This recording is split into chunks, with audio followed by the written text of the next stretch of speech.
à tous et bienvenue dans ce point de l'actualité économique dans la sous-région. La Chambre nationale d'agriculture du Bénin a lancé à Cotonou sa stratégie 2026-2030 pour moderniser un secteur qui pèse 25% du PIB. Soutenu par le gouvernement et les partenaires financiers, ce plan repose sur 4 piliers visant la professionnalisation des filières face aux défis climatiques.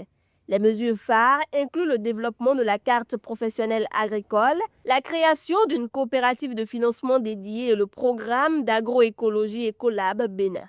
L'objectif est de transformer l'agriculture béninoise, moteur de subsistance pour 70% de la population, en une économie résiliente et structurée.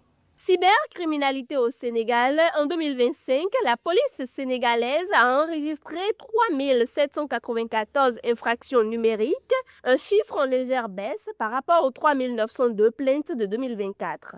Les délits majeurs incluent l'escroquerie, le piratage et les injures sur les réseaux sociaux. Sur 257 individus déférés, la grande majorité sont des hommes adultes de nationalité sénégalaise. Cette insécurité s'inscrit dans une crise régionale, la cybercriminalité ayant coûté 3 milliards de dollars à l'Afrique depuis 2019, incitant les autorités à intensifier la surveillance et les outils de signalement. Crise pétrolière mondiale à présent face aux tensions géopolitiques, incluant les États-Unis, Israël et l'Iran, l'Agence internationale de l'énergie déploie une mesure historique, la libération de 400 millions de barils de ses réserves.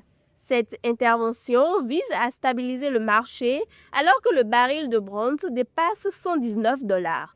Les menaces iraniennes sur le détroit d'Ormuz aggravent l'incertitude. En réponse, des puissances comme le Japon et l'Allemagne unissent leurs efforts pour garantir l'approvisionnement énergétique mondial et freiner l'inflation. Dans le domaine de l'agroalimentaire, pour terminer, le Maroc intègre le projet Global Marine Commodities 2 pour restaurer ses ressources halieutiques aux côtés du Sénégal et de la Mauritanie. Soutenue par l'ONU, cette initiative cible les pêcheries de sardines d'anchois fragilisées par une chute de 46% des débarquements en 2 ans. L'objectif est d'instaurer une gestion transparente et scientifique des stocks tout en promouvant des chaînes d'approvisionnement responsables. Ce programme est essentiel pour assurer la pérennité économique du secteur face au déclin alarmant de la biodiversité marine. Ainsi se referme ce flash. Merci pour votre attention et agréable week-end.